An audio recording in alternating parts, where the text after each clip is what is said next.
Good evening friends. आज कुछ special discuss करते हैं आज के करंट अफेयर में। आज डिस्कस करेंगे हम टाइगर के बारे में। अब टाइगर के बारे में आप सोचो इतना इंपॉर्टेंट क्यों हो, क्योंकि यूपीएससी ने कई बार टाइगर के ऊपर डायरेक्ट क्वेश्चन पूछे हैं। 2021 में क्वेश्चन आया था कि which of the following is largest critical tiger habitat. उसमें नागार्जुन श्रीशैलम जो कि आंध्र प्रदेश में है वो उसका आंसर था। यूपीएससी ने अगस्थामलाई टाइगर रिजर्व के बारे में क्वेश्चन पूछा है। एम स्ट्रिप्स जो टाइगर का मेंटेनेंस के लिए एक सॉफ्टवेयर है उसके ऊपर डायरेक्ट क्वेश्चन पूछा है। तो टाइगर और बाकी स्पीसीज हमेशा काफ़ी इंपॉर्टेंट होती हैं यूपीएससी के लिए। जैसे एलिफेंट के ऊपर यूपीएससी ने क्वेश्चन पूछा था 2021 में ही पूछा था कि एलिफेंट का जेस्टेशन पीरियड इतना है, एलिफेंट की लीडर फीमेल होती है मेल होती है। इस टाइप में घुमा फिरा के क्वेश्चन पूछती रहती है यूपीएससी। जैसे क्रोकोडाइल पे यूपीएससी ने क्वेश्चन पूछा है। उसके बाद कोई भी स्पीसीज देखो जो इंपॉर्टेंट होती है हर बार एक ना एक क्वेश्चन उसके ऊपर से आता ही है। तो आप टाइगर के बारे में जितना भी सब कुछ जो है, जो टाइगर के बारे में इन्फॉर्मेशन आपके एग्जाम के लिए इंपॉर्टेंट है वो सारा हम डिस्कस करेंगे। पर सबसे पहले यहाँ पे लोगो देखते हैं, देखो कि कितने इंपॉर्टेंट लोगो लगे हैं। सबसे पहले यहाँ पे है सत्यमेव जयते जो कि मुंडका उपनिषद से लिया गया। इसके ऊपर यूपीएससी ने 2022 में मेंस में क्वेश्चन पूछा था, significance of the bull and lion. तो अगर आपने लोगों भी ढंग से देखा होता अपना सारनाथ एम्बलम तो इसके ऊपर आप 10 नंबर का क्वेश्चन अटेम्प्ट कर सकते थे। ये देखो लाइफस्टाइल फॉर एनवायरनमेंट, ये इंडिया का इनिशिएटिव है कि हमें अपनी लाइफस्टाइल को कैसे चेंज करना है, कैसे एनवायरमेंटल फ्रेंडली लाइफस्टाइल अडोप्ट करनी है ताकि एनवायरनमेंट हमारा बचा रहे, क्लाइमेट चेंज को हम प्रोटेक्ट कर सकें। ये G20 का वसुधैव कुटुंबकम G20 की प्रेसिडेंसी 2023 में इंडिया में, जिसका थीम है one earth one family and one future. तो ये भी काफ़ी इंपॉर्टेंट है।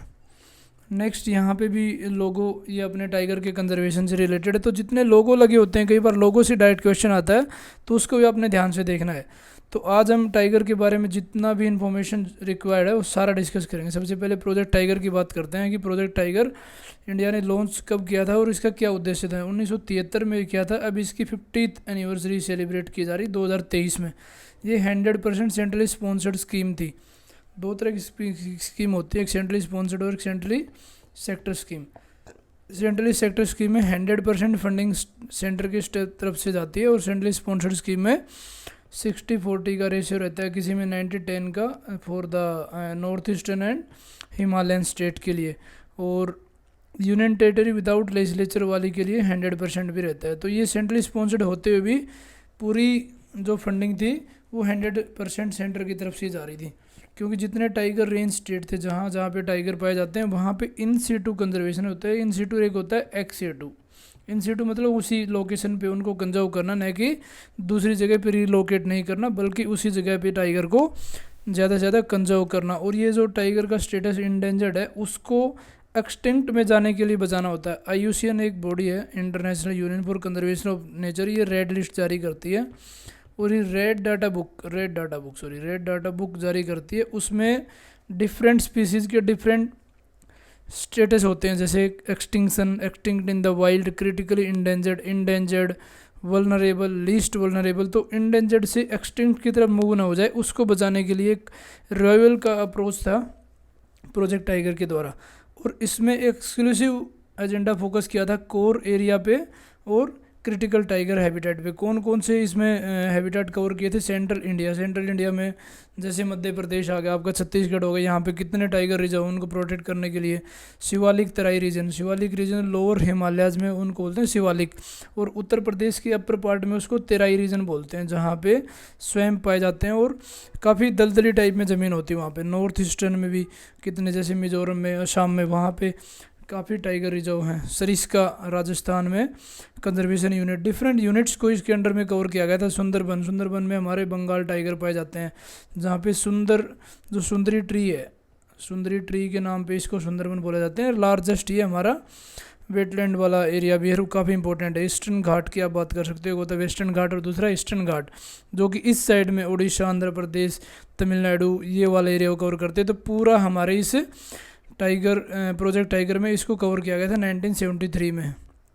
और आज की न्यूज़ क्यों इंपॉर्टेंट है, आप देख रहे हो कि एम्बेसडर कार्ड जिसकी पूरी थीम बनाई गई विक्टोरिया मेमोरियल हॉल कोलकाता में टाइगर कंजर्वेशन को सेलिब्रेट करने के लिए, क्योंकि आज इंटरनेशनल टाइगर डे है 29 जुलाई, जो हर साल सेलिब्रेट किया जाता है। अब इंटरनेशनल टाइगर डे की बात कर सकते हैं कि वर्चुअल मीटिंग हुई थी, उसमें प्राइम मिनिस्टर ने इसको रीट्रेट किया था कि इंडिया टाइगर के लिए हमेशा सेफ हैबिटेट करेगा और एक इको फ्रेंडली एनवायरनमेंट सेट करेगा जिससे टाइगर हमारे प्रोटेक्ट रहे हैं। और हमारे 14 टाइगर रिजर्व, जिनको कैट्स में भी शामिल किया था। कैट्स क्या है? ये conservation of the assured tiger standard, जिसमें जो भी टाइगर को प्रोटेक्ट और प्रिजर्व करने के लिए जो स्टैंडर्ड अचीव करने होते हैं वो हमने उन 14 टाइगर रिजर्व में वो इम्प्लीमेंट कर रखे हैं, इसलिए 14 को हमारे वो कैट्स वाला एक्रेडिटेशन भी मिला था। इसको अब टाइगर का कंजर्वेशन स्टेटस देख लेते हैं कि इंडिया के कौन कौन से एक्ट में क्या क्या स्टेटस दिया हो। जैसे IUCN में आपको मैंने बताया ना कि इंडेंजर्ड इसका स्टेटस है, और IUCN क्या है, जो 1948 में इस्टेब्लिश किया था IUCN को, और ये डिफरेंट टाइप के रेड डाटा बुक रिलीज करती है जिसमें डिफरेंट स्टेटस होता है, extinction, critical endangered, vulnerable, least vulnerable, और इस टाइप में उनकी डिफरेंट कैटेगरी दी जाती है। ये वाइल्ड लाइफ प्रोटेक्शन एक्ट में शेड्यूल 1 में, यहाँ पे शेड्यूल 1, 2, 3, 4, 5 थे, बट लेटेस्ट अमेंडमेंट के हिसाब से WPA में सिर्फ 4 शेड्यूल रखे गए, बाकी को हटा दिया गया। इसी में वर्मेन घोषित करने का होता है, शेड्यूल 4 में आते हैं वो। और शेड्यूल 1 में सबसे हाईएस्ट प्रोटेक्शन होती है कोई भी एनिमल स्पीसीज या ट्री स्पीसीज को। एक होती है साइट्स किसके अंडर में आती है? साइट्स को भी 1975 में इस्टेब्लिश किया गया था, ये UNEP के अंडर में आती है। UNEP क्या है? United nation environment programme. इसमें हमारा आता है ये अपेंडिक्स 1 में। इसमें अपेंडिक्स 1 है, अपेंडिक्स 2 है। अपेंडिक्स 1 में जिसको या तो थ्रेट ऑफ एक्सटिंक्शन है या एक्सटिंक्ट हो गया या होने वाला है, उसको अपेंडिक्स 1 में रखा जाता है। 2 में थोड़ी सी कम प्रोटेक्शन होती है। अब टाइगर सेंसस की बात कर सकते हैं कि टाइगर सेंसस 2022 में लेटेस्ट हुआ है। ये हर 4 साल में होता है। 2006 से इंडिया ने स्टार्ट किया था, 6, 10, 14, 18 और 22। किसके द्वारा किया जाता है? Anti national tiger conservation authority. ये क्या है? एक स्टैट्यूटरी बॉडी जिसको 2005 में इस्टेब्लिश किया गया था, ministry of environment, forest and climate change के अंडर में आती है। ये core area, critical tiger habitat, उसके बफर जोन, ये सब उसको डिक्लेयर करती है। और ये भी वाइल्ड लाइफ प्रोटेक्शन एक्ट जो 1972 है उसको अमेंड करके 2006 में इसको एक स्टैट्यूटरी बैकिंग दी गई थी नेशनल टाइगर कंजर्वेशन अथॉरिटी को। और इसके साथ में मतलब NTCA और उसके साथ में कुछ NGO और wild life institute of India, ये सब मिलके हमारे टाइगर सेंसस को कंडक्ट करते हैं। क्या मेथड होते हैं? पहले सैम्पलिंग मेथड। 2006 तक तो पग मार्क मतलब टाइगर के जो पैरों के निशान है उसको यूज़ किया जाता था, लेकिन अभी कुछ मेथडोलॉजी चेंज की है। उसमें क्या किया, रिमोट सेंसिंग और जियोग्राफिक इन्फॉर्मेशन सिस्टम, मतलब इस टाइप की टेक्नोलॉजी यूज़ की है कि आपको टाइगर वाले एरिया में जाने की ज़रूरत नहीं है, आप सैटेलाइट इमेजनरी के द्वारा। और डिफरेंट कैमरा ट्रैपिंग, अभी कैमरा ट्रैपिंग बहुत ज़्यादा न्यूज़ में है क्योंकि कूनो टाइगर रिजर्व में, कूनो नेशनल पार्क जो है, कूनो नेशनल पार्क में चीता की डेथ हो गई थी, कैमरा जो उसके गले में लगाया जाता है उसके कारण। तो कैमरा ट्रैपिंग होगी, रिमोट सेंसिंग होगी, GIS होगी, ये सारी टेक्नोलॉजी यूज़ की जाती हैं ताकि टाइगर का सेंसस ठीक से किया जा सके। और प्राइम मिनिस्टर जो डाटा है ये अपना सेंसस 2022 वाला, उसको कब रिलीज़ किया है? जब इंटरनेशनल बिग कैट अलायंस, ये हमारे कर्नाटका के मैसूर में इसको ऑर्गेनाइज़ किया गया था। कर्नाटक के मैसूर में क्यों किया गया? क्योंकि मैसूर में आपने टीपू सुल्तान का नाम सुना होगा। टीपू सुल्तान को भी टाइगर ऑफ द मैसूर के नाम से जाना जाता है। तो उसमें हमारा 50वां साल जो प्रोजेक्ट टाइगर 1973 में स्टार्ट हुआ था उसको भी सेलिब्रेट किया गया। और इंटरनेशनल बिग कैट अलायंस भी यहाँ पे बनाया गया। अब ये इंटरनेशनल बिग कैट अलायंस क्या है?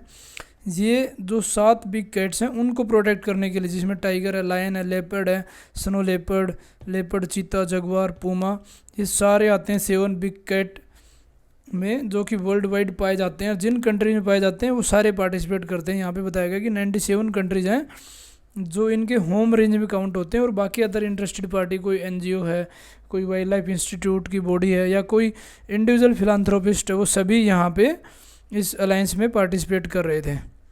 और इसका लॉजिक क्या था?